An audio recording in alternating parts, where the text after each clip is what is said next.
حضور علیہ الصلوۃ والسلام کو خطاب فرمایا ہے، اور آپ صلی اللہ علیہ وسلم کے خاندان، آپ کی ازواج اور خاندان رسول کے بارے میں پوری تعلیم دی ہے۔ سورہ الاحزاب کے اندر یا نساء، اللہ کے نبی کی ازواج کو مخاطب کر کے کہا ہے کہ یا نساء النبی، وہاں سے لے کر جو اللہ رب العالمین نے خطاب فرمایا ہے اس میں اہل بیت کا ذکر فرمایا۔ سب سے پہلے ہمیں یہ سمجھنا چاہیے کہ یہ اہل بیت کون ہیں، اہل بیت کسے کہتے ہیں۔ عربی میں ان کے لیے جو لفظ استعمال اللہ رب العالمین نے کیا ہے اہل بیت، ہم اس کے لیے استعمال کرتے ہیں گھر والے۔ اب اس امت کی بدقسمتی کیا ہے، کچھ اہل علم اٹھے، انہوں نے کہا کہ اہل بیت میں تو صرف ازواج ہی ہیں۔ کچھ بدبخت ایسے ہیں جنہوں نے کہا کہ اہل بیت میں تو ازواج شامل ہی نہیں ہیں۔ ہمیں یہ سمجھنا چاہیے کہ گھر والوں کا مطلب کیا ہے۔ اگر کوئی مجھ سے پوچھے، آپ سے پوچھے کہ بھائی گھر والے کس کو کہتے ہیں، تو بیوی کے بغیر تو گھر کا کوئی تصور ہی نہیں ہے۔ لہذا اہل بیت بھی آپ صلی اللہ علیہ وسلم کے اہل بیت میں ازواج بھی آپ کے شامل ہیں، اور قرآن کی نص سے تو شامل ہی اہل بیت میں ازواج ہیں۔ اولاد تو آپ صلی اللہ علیہ وسلم کی اس کے مفہوم کے اندر داخل ہو گئی ہے۔ حضرت عائشہ صدیقہ رضی اللہ عنہ، وہ لوگ جو کہتے ہیں کہ حضور علیہ السلام کے جو اہل بیت ہیں وہ صرف آپ کی ازواج ہیں، اور وہ خاندان علی کو اس سے نکالتے ہیں، وہ بھی غلط کہتے ہیں۔ وہ بھی غلط کہتے ہیں کہ جو صرف اہل بیت آل علی کو کہتے ہیں اور ازواج کو نکال دیتے ہیں، وہ قرآن کی نص کا انکار کرتا ہے۔ حضرت عائشہ صدیقہ رضی اللہ عنہ، ان سے کسی آدمی نے پوچھا حضرت علی رضی اللہ عنہ کے بارے میں، تو امی عائشہ صدیقہ رضی اللہ عنہ نے فرمایا کہ تم مجھے اس شخص کے بارے میں مجھ سے پوچھتے ہو جو لوگوں میں رسول اللہ صلی اللہ علیہ وسلم کے پیاروں میں سب سے زیادہ انہیں پیارے تھے، اور پھر اللہ کے رسول نے اپنی بیٹیوں میں سے جو سب سے پیاری بیٹی تھی ان کا نکاح ان سے فرمایا، سیدہ فاطمہ رضی اللہ عنہ۔ پھر حضرت عائشہ صدیقہ رضی اللہ عنہ نے فرمایا کہ ایک دن رسول خدا صلی اللہ علیہ وسلم نے حضرت علی، حضرت فاطمہ، حضرت حسن اور حسین رضوان اللہ علیہم اجمعین کو بلایا اور ایک چادر لی، اور وہ چادر ان کے اوپر ڈھانپ دیا، ان سے ان کو چادر کے ساتھ ان کو چادر میں ڈھانپ دیا، اور فرمایا کہ اے اللہ، ہؤلاء من اہل بیتی، یہ بھی میرے اہل بیت میں شامل ہے، اور اے اللہ رب العالمین تو بھی اسی طرح ان سے وہ گندگی دور کر دے جس کا وعدہ تو نے قرآن میں فرمایا ہے۔ لہذا یہ حضرت علی اور ان کی اہلیہ فاطمہ رضی اللہ عنہ اور آپ کے جو بیٹے ہیں حسن اور حسین، یہ بھی اہل بیت میں شامل ہیں۔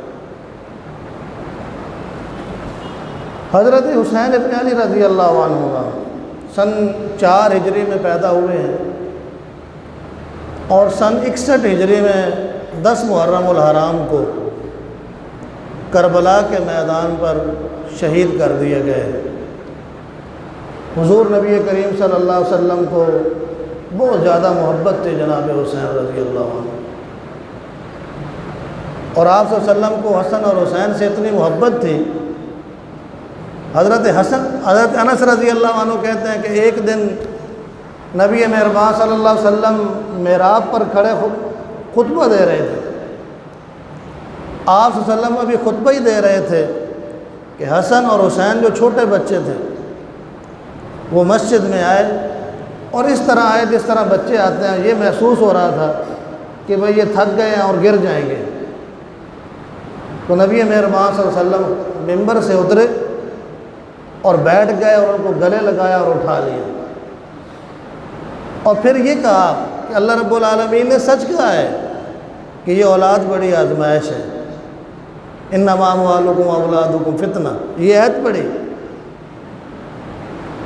اس طرح حضور نبی کریم صلی اللہ علیہ وسلم ان سے محبت کرتے۔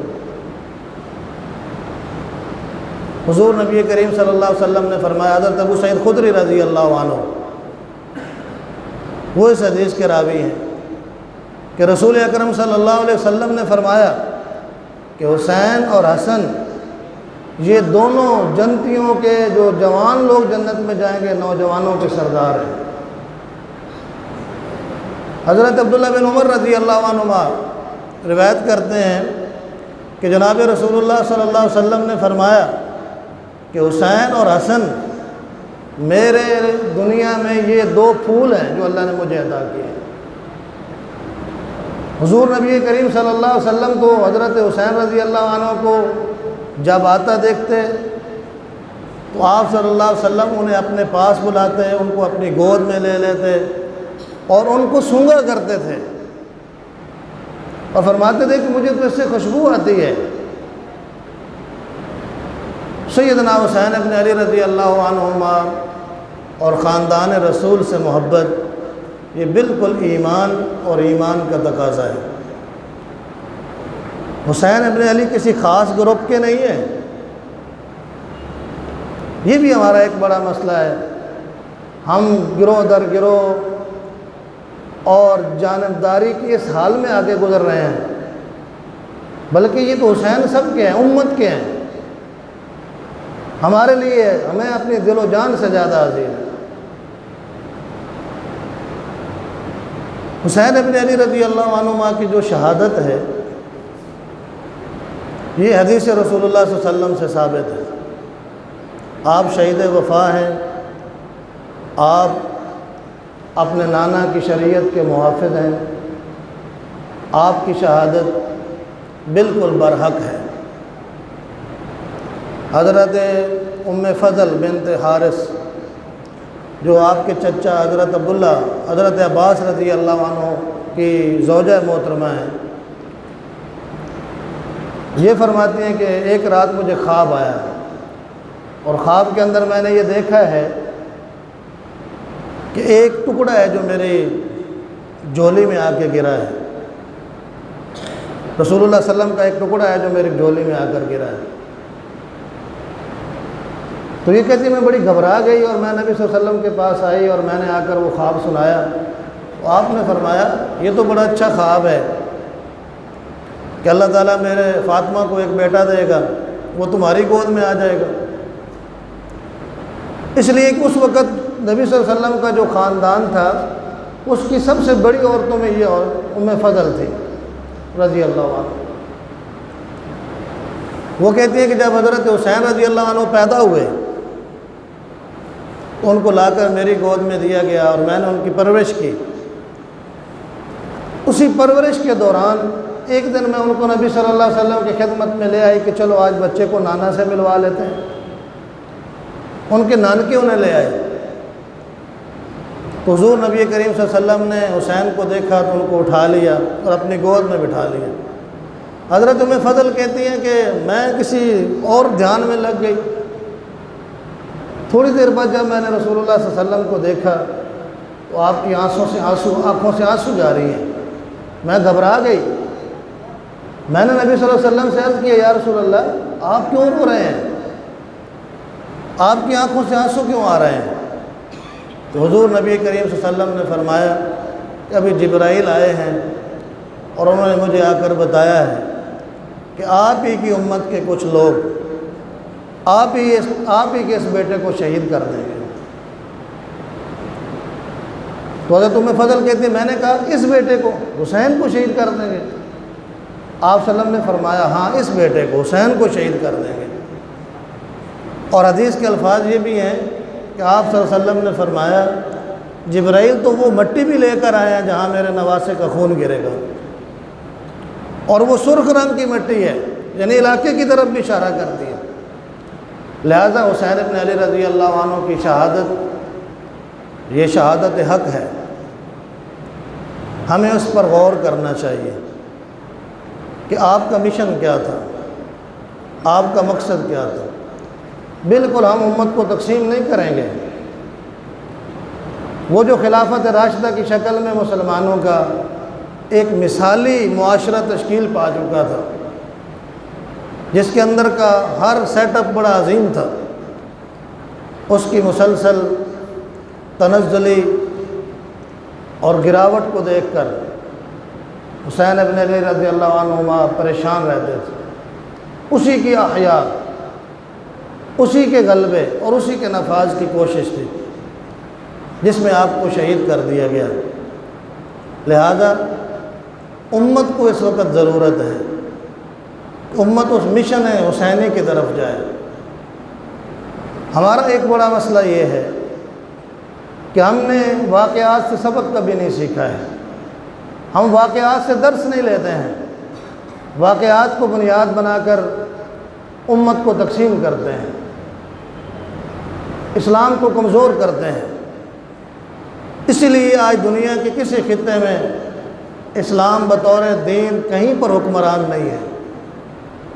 مذہب کی چند شکلیں موجود ہیں، یہ جو ہم نماز پڑھتے ہیں، یہ جو ہمیں مذہبی آزادی، یہ مذہبی آزادی ہے، دین نہیں ہے۔